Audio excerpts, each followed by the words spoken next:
Mesdames et messieurs, bonsoir. C'est avec un grand plaisir que je vous retrouve dans le cadre de cette émission Entretien. Vous le savez, nous analysons l'actualité, nous analysons tout ce qui se passe dans notre pays.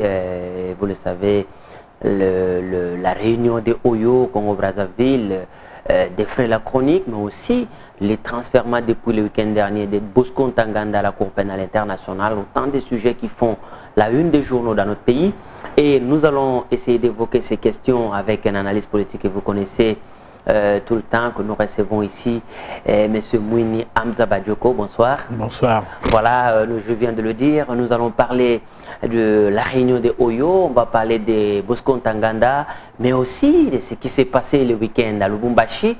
Nous commençons par Lubumbashi d'abord. Quelle analyse vous faites des incidents, c'est comme ça qu'on peut les appeler, et de ce qui s'est passé le samedi dernier dans la ville de Lubumbashi? Oui, d'abord, je vais rectifier. Je ne suis pas un analyste politique. Allez-y. Je suis un homme politique. Un homme politique. Je suis modérateur du G14. Très bien, allez-y. C'est très important parce qu'il ne faut pas que les gens pensent que je suis un analyste politique. Je ne le suis pas. Je suis acteur politique. Oui, je suis un homme politique. Voilà. Depuis plus de 22 ans que je travaille, je lutte pour la démocratisation du Congo. Voilà. Alors, il faut que ce soit très clair.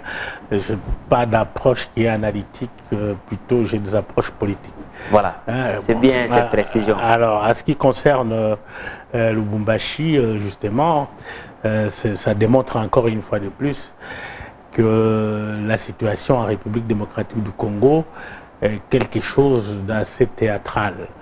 Parce que s'il y a plusieurs combinaisons qui font les pouvoirs en place ou ici pour essayer, je ne sais pas, de se maintenir n'importe comment, on ne peut rien comprendre.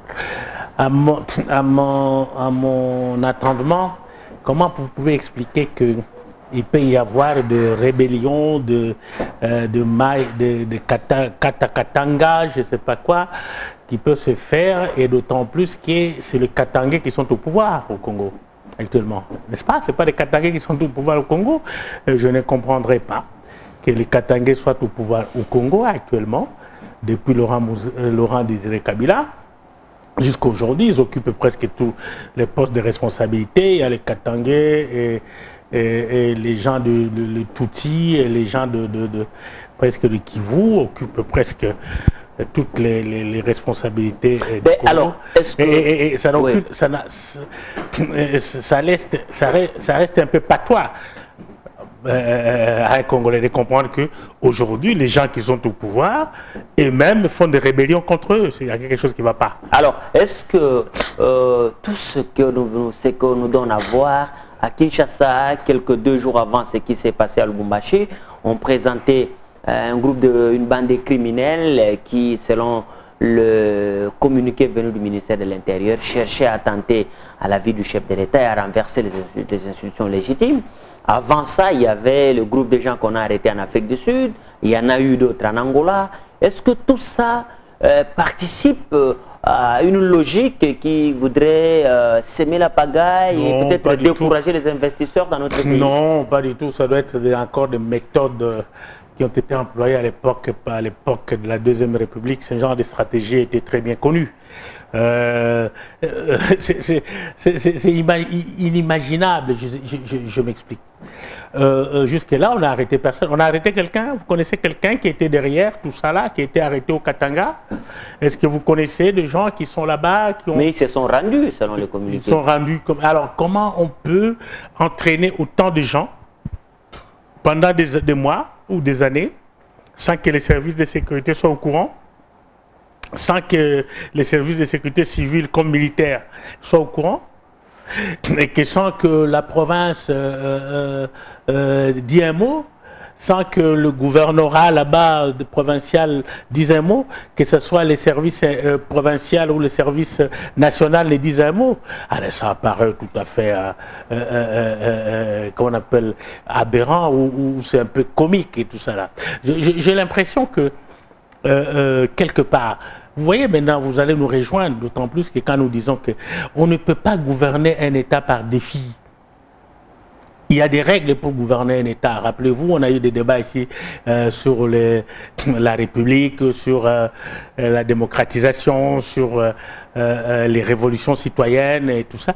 C'est pour montrer que pour gouverner un État, il faut avoir les contours d'une gouvernance. Je ne parle pas de la bonne gouvernance, mais je parle des contours d'une gouvernance, c'est-à-dire dans quel genre d'État on se trouve, dans quel type d'État on se trouve. Si réellement il y a eu des élections et que les gens qui ont gagné les élections, et ceux qui ont bénéficié de ces élections gagnées, c'est le Katanga, et le gouvernement actuel est composé plus avec des gens qui viennent du Katanga, et je ne comprends pas.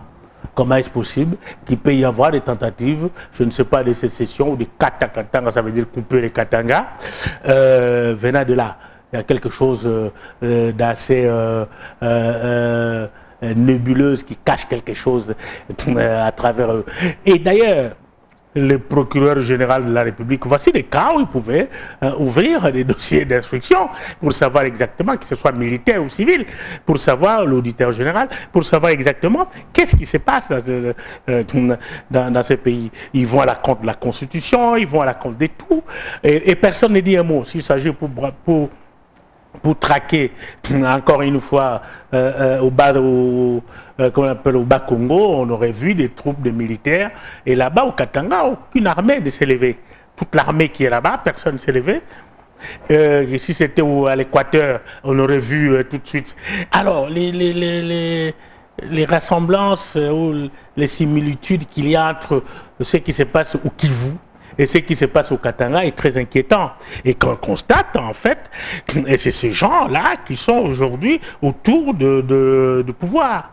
C'est ainsi que j'ai dit, cette approche des choses-là exige toute la clarification. On doit Mais alors, est-ce qu'aujourd'hui, après les élections, vous vous êtes toujours battu pour que nous soyons dans un ordre républicain? Est-ce qu'aujourd'hui, après les élections, est-il encore possible de croire, de prendre le pouvoir par les armes, renverser les institutions légalement établies et se mettre au pouvoir, comme en Centrafrique par exemple, par les armes? Non, c'est parce que, est-ce que vous pouvez penser que dans un pays comme la France, ou les États-Unis d'Amérique, ou l'Allemagne, ou la Belgique, tout ça, quelqu'un peut remettre en cause les élections? Non. Pourquoi? Parce que tout le monde a foi et la confiance aux institutions. C'est qu'on leur donne comme résultat. Et mais c'est quand même une tradition qui date de beaucoup d'années avant qu'ils en arrivent là. Mais ne pensez pas, vous, qu'au Congo, c'est depuis 1960 qu'on organise des élections. C'est pas la première fois, c'est pas maintenant qu'il y a la démocratie. La démocratie a commencé à 60. Et puis il y a eu des coups d'État et tout ça. C'est une logique. Je vous ai démontré ici depuis très longtemps. C'est une logique qui fait qu'on ne veut pas que la démocratie s'installe au Congo. Et il y a les Congolais qui jouent ce jeu-là. Et depuis 60, rappelez-vous de la mort de Patrice Emery Lumumba, rappelez-vous des coups d'État de 65, rappelez-vous de l'arrivée de rébellion de Laurent Désiré Kabila, rappelez-vous l'arrivée à la mort de Laurent Désiré Kabila, la prise de pouvoir par Joseph Kabila, rappelez-vous les deux élections qui sont passées de 2006 et 2011, tout finit par des coups de feu. Ça veut dire qu'ils n'ont pas une approche réelle pour résoudre le problème de la citoyenneté congolaise. Ça veut dire que de transfert de légitimité de pouvoir par le peuple à travers ses dirigeants. Il y a toujours une machination, des mécanismes qui se met en place pour empêcher à ce que le peuple transfère réellement les pouvoirs à ses dirigeants. C'est ce qu'on vit avec ces histoires-là concernant toutes ces organisations et qui ne sont jamais punies comme il le faut. Ils ne sont jamais condamnés comme il le faut. et ça va disparaître là comme ça, et puis après vous allez voir, vous avez vu ici des gens qui se baladaient sur le boulevard ici avec des jeeps, et il y a des gens qui se baladaient ici en disant qu'ils sont allés attaquer tel... Jamais fini. Et à l'époque de Mobutu, c'était pareil. Des coups d'État montaient manqués, des coups d'État de ceci. À l'époque de la transition des radios, on s'est aperçu toujours, c'était des stratégies qui étaient mises en place pour toujours sauvegarder ce genre de régimes qui sont régis par la force. Très bien. C'est pour ça que nous disons, oui. C'est pour ça que nous disons, il faut suivre la démocratisation de la République pour laquelle nous luttons depuis plus de 20 ans et Tshisekedi en lutte pour 30 ans. Lorsque vous pensez que nous sommes omnibulés par ça, parce qu'il n'y a pas d'autre solution dans ces pays que le transfert de pouvoir réel de peuple à ses dirigeants. Tant qu'il n'y en aura pas, il n'y aura pas de paix. Alors, vous auriez bien fait d'accepter les résultats sortis des urnes. Non, les résultats c'est ça la volonté du peuple. D'accord. Les résultats sortis des urnes n'étaient pas cela, parce que ça a été encore une fois de plus manipulé. Voilà. C'est ça qui a fait, c'est ça qui a fait que au début vous preniez cette petite crise là. Au début les gens pensaient que c'était une petite crise. Elle va en grandissant, cette crise, elle va s'agrandir de plus en plus. Tous ceux qui vont se sentir offusqués, humiliés, qui n'ont pas, comment on appelle, trouvé leur compte après les élections, vont toujours, d'autant plus que l'article 64 de la Constitution est très clair, qui donne pouvoir à tout Congolais, de faire obstacle à tout individu ou groupe d'individus, de faire échouer tout individu ou groupe d'individus qui aurait pris le pouvoir par la force. Ce qui signifie que tant qu'il n'y aura pas... Avant de faire opposition, vous ne pouvez pas non plus vous-même prendre le pouvoir par la force. Non, non, là c'est la Constitution qui vous le donne. Oui, justement. C'est la Constitution qui vous donne. Autant que la Constitution interdit, vous aussi vous devez savoir qu'il est interdit de prendre les armes contre le pays. Non, non, non. Les élections, c'est la seule voie pour accéder au pouvoir. Nous sommes d'accord. Mais une fois qu'on organise les élections, il faut qu'elles soient transparentes pour empêcher à ce qu'il y ait des contradictions. Quand il y a des contradictions à ces moments-là, automatiquement, les gens se réfèrent au niveau...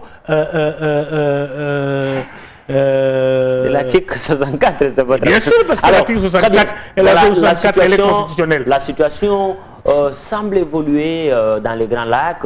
Le week-end, on a transféré, Laurent, plutôt je voulais parler de Bosco Ntaganda, la Cour pénale internationale. Et aujourd'hui, apparemment, le centre des négociations se déplace petit à petit de l'Est vers le centre. Parce que après Kampala, le chef de l'État de la République démocratique du Congo, le président ougandais et rwandais, se sont vus le week-end à Oyo, au Congo-Brazzaville, justement pour parler de la question de la sécurité en République démocratique du Congo. Est-ce qu'on peut dire que c'est une avancée politique? Non, écoutez, parlons d'abord de Tanganda, avant de parler de... On va y arriver. Mais Tanganda, quand qui l'a arrêté? Personne n'a arrêté Tanganda, il s'est livré tout seul. Le gouvernement congolais s'est montré incapable, qu'il a une lourde responsabilité. Le gouvernement congolais, d'abord d'avoir employé Tanganda dans son armée. Rappelez-vous, il y a quelques années ici, j'étais parmi ceux qui avaient dit que le CNDP ne pouvait pas entrer dans un gouvernement républicain. À l'époque, c'était avant les élections. Et puis, ça a été, comme toujours, les gens n'avaient pas rien compris lorsque j'avais pris cette position-là. Et après, on s'est retrouvé avec cette affaire de M23. Et à l'époque, on nous répondait, non, non, non, non, c'est pour la paix. C'est pour consolider la paix. En République démocratique du Congo, il faut intégrer tout le monde dans l'armée, faire les mixages, je ne sais pas moi, des termes assez barbares d'ailleurs, pour créer une armée. Et aujourd'hui, Tanganda, le gouvernement congolais incapable, incompétent, pour arriver à arrêter un général, que lui et qu'eux-mêmes, ils ont ils l'ont proclamé, ils l'ont donné, ils l'ont nommé général. Il s'est exfiltré, il s'est retrouvé au Rwanda et il s'est allé présenter lui-même à l'ambassade des États-Unis. Alors, quelle signification ça revêt? Mais c'est d'une gravité énorme. Pour le Rwanda ou pour la République démocratique? Mais pour la République démocratique du Congo. Il est parti là-bas en tant que qui? Tant que général congolais ou tant que quelqu'un d'origine rwandaise? Parce qu'il est d'origine rwandaise, il est né au Rwanda, il a été dans l'armée patriotique rwandaise, et il est venu ici au Congo dans multiples rébellions comme la plupart des Rwandais, comme James Kabarebe qui était venu ici, qui était même nommé chef d'état-major général dans l'armée congolaise et puis il est rentré au Rwanda, il est ministre je crois de la défense là-bas et tout ça. Je crois qu'il y a encore tas d'autres qui sont là aujourd'hui dans la même condition. Quand ça ne va pas au Congo, il se replie au Rwanda. Et toi et moi, quand ça ne va pas au Congo, on se replie où? Au Congo. On reste au Congo. Alors ça veut dire quoi? Quel est ce jeu qui se joue contre notre peuple et notre pays? Et qui sont les responsables de ces jeux-là? Comment alors le savoir? Oui, mais non, ça relève de la responsabilité du gouvernement.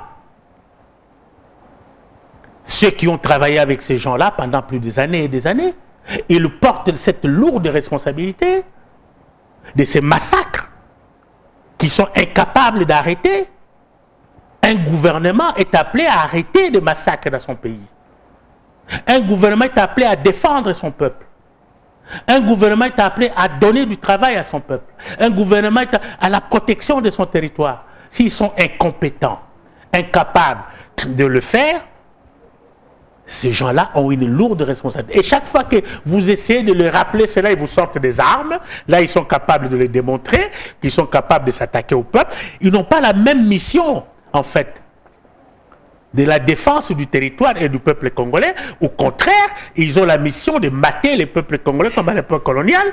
Ils ont la mission d'étouffer les Congolais parce qu'ils ne sont même pas capables d'arrêter un général qui a tué, qui est dans un pays, et il sort tout seul.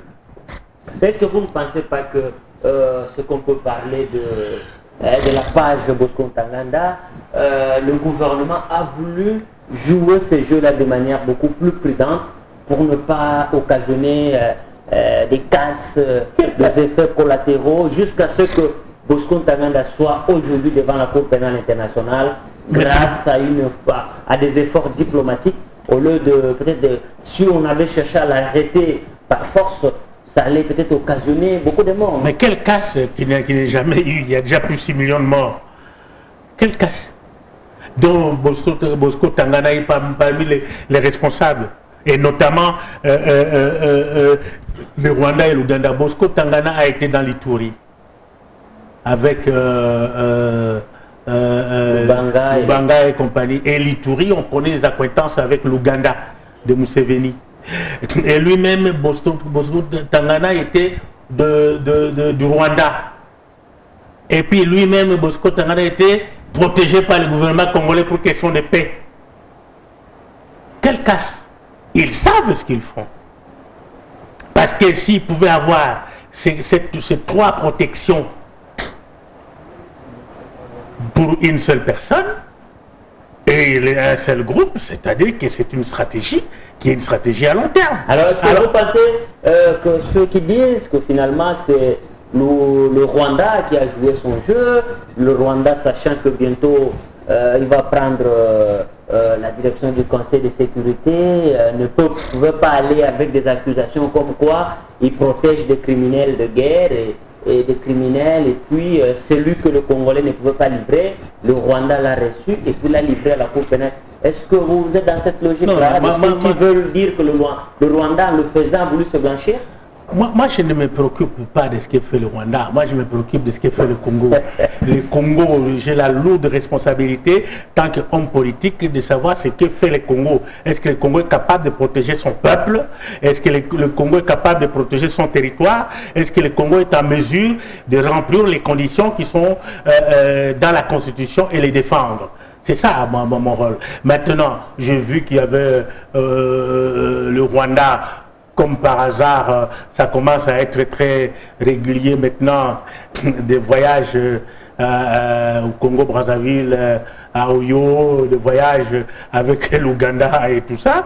Je me dis, quel est ce transfert qui commence à se faire pour aller de l'autre côté. Et par ailleurs, par rapport à même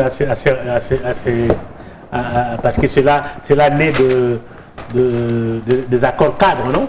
Ça vient des accords cadres qui permettent que je crois que c'est l'évolution des accords cadres qui sont en train de continuer à le faire. Mais bon, d'abord sans l'Angola, je ne pense pas qu'il y aura de solution à long terme à ce niveau-là.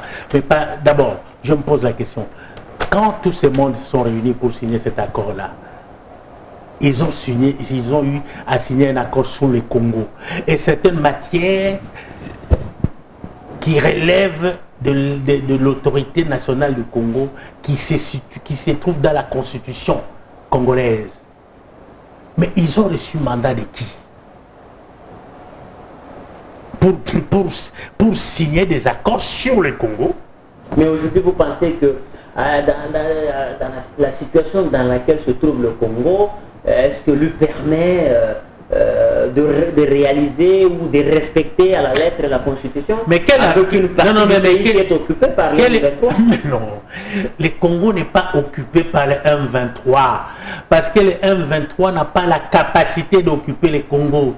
C'est les complicités qu'il y a entre Kinshasa, M23, le Rwanda, l'Ouganda et les restes, et même le système des Nations Unies, qui fait que ces groupes-là peuvent se trouver là. Pour preuve, c'est que Tanganda ne peut pas sortir du Congo, aller au Rwanda et entrer à l'ambassade américaine. Sans avoir été vu par personne. Personne ne l'a vu, même pas les satellites. Alors, vous imaginez? Cessez de parler de l'occupation. C'était un schéma qui a été mis en place depuis très longtemps pour tenter cette balkanisation de la République démocratique du Congo.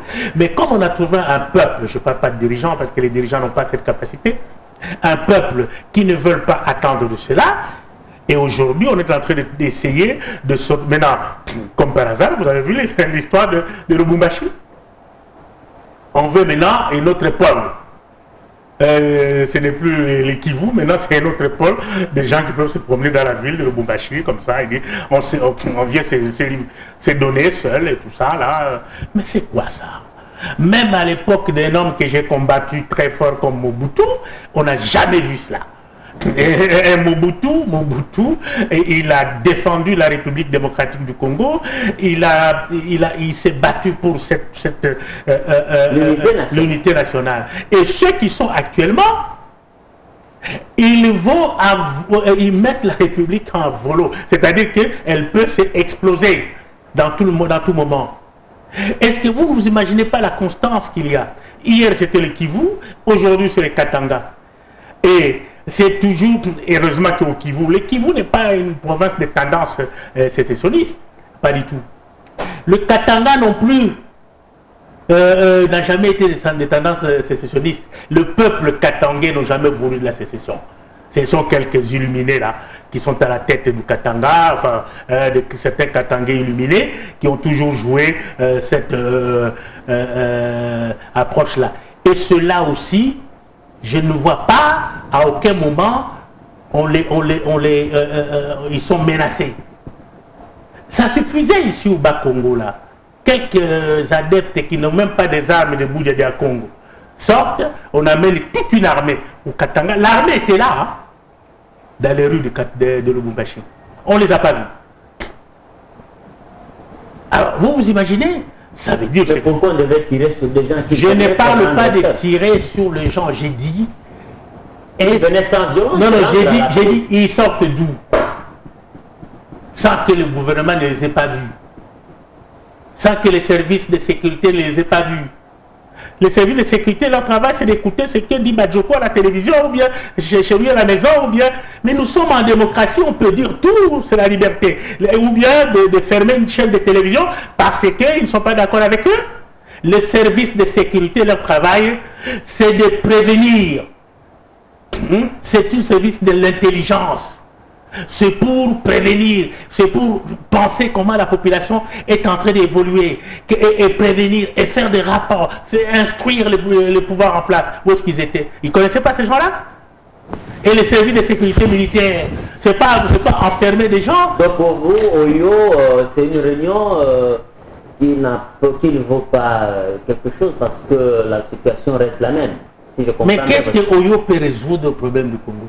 Et le président Sassou, lorsqu'il prend la médiation, est-ce que ça vous rassure, par exemple? Mais la médiation pour faire quoi? La situation est connue ici.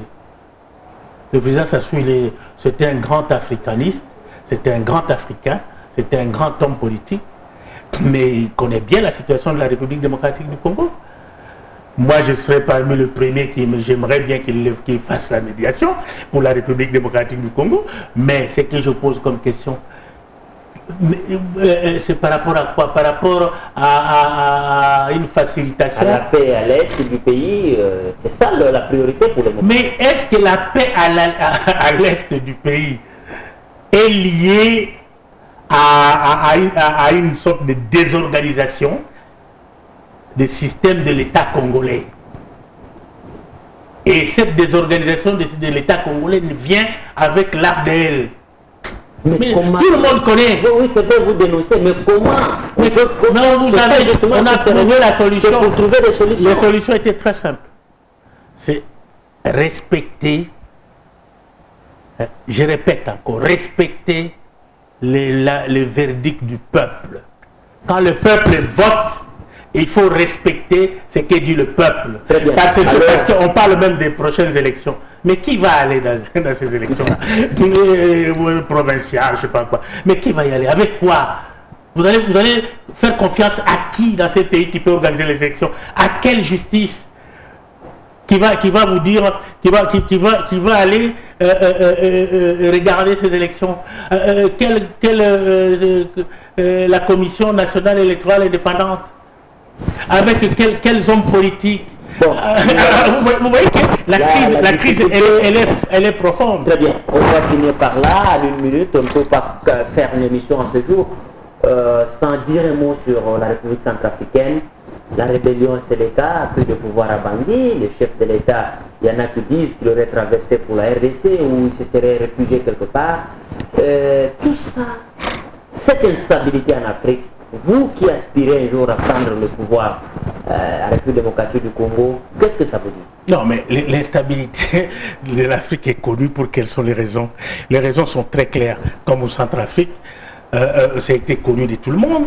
Ils ont eu des dernières réunions là-bas, les derniers accords de Libreville, mais l'ancien président Bozizé n'avait pas respecté les accords. C'est comme toujours, aucun accord n'est respecté quand il s'agit des dictateurs qui gèrent un État. Ils ne respectent pas des accords, ils s'appuient sur les armes et sur la force. Nous, on a connu plein d'accords. Ici, l'accord de Lusaka, l'accord comment on appelle, de Sun City, les accords, rien n'est respecté. On est toujours au point mort, au point de départ. Ce qu'il veut dire quoi? La crise africaine est une crise de légitimité du pouvoir. C'est-à-dire nous sommes arrivés aujourd'hui au carrefour de l'histoire. Et 50 ans après, le peuple, malgré qu'on considère qu'il n'existe pas, ils sont prêts aujourd'hui, ces peuples, de plus en plus, à tourner les dos à tous ces hommes-là qui ne respecteraient pas leur liberté. Ce qui signifie quoi? Ce qui signifie, on doit respecter les vérités des urnes. On doit respecter, les institutions doivent obéir réellement à la Constitution, dans le fonctionnement constitutionnel. Et les hommes politiques, ils doivent être des hommes de grande valeur, pas des hommes qu'on peut acheter à bout de champ pour un petit morceau de pain. Non, c'est très important ce que j'ai dit. C'est ça la base, parce qu'on les achète tantôt par des petits ambassadeurs qui sont ici, des pays étrangers. On achète des ambassadeurs, pas les petits ambassadeurs. Des petits ambassadeurs, ces gens qui créent des crises. Il faut respecter les représentants d'autres pays dans notre... Mais oui, mais... allez-y, vous allez finir parce qu'on a mais ils achètent quand même ces gens-là. Oui. Mais ce sont des fonctionnaires, les ambassadeurs. Ce sont des fonctionnaires. Très bien. Mais terminez votre propos parce que nous n'avons plus... Ok, j'ai dit, mais c'est très important parce que la responsabilité de la crise en Afrique incombe de plus en plus à toutes ces institutions internationales, aux pays occidentaux et aux responsables africains qui sont leurs relais dans ces pays ici. Et à partir de ce moment-là, il y a l'ensemble des populations, les masses populaires qui sont là, qui a une cassure entre cette élite et cette combinaison internationale et l'ensemble des masses qui sont là en bas, qu'eux ils végètent comme des animaux. Alors ces gens-là sont prêts maintenant à prendre aussi à leur tour leurs responsabilités. C'est ce qui arrive au Centrafrique. Merci Monsieur Badioko, merci à vous tous qui avez suivi cette émission. Le prochain numéro, c'est déjà dans quelques... c'est pour bientôt, je voulais dire. Et pendant ce temps, restez avec nous sur Télé 7. Au revoir. Merci. Au revoir.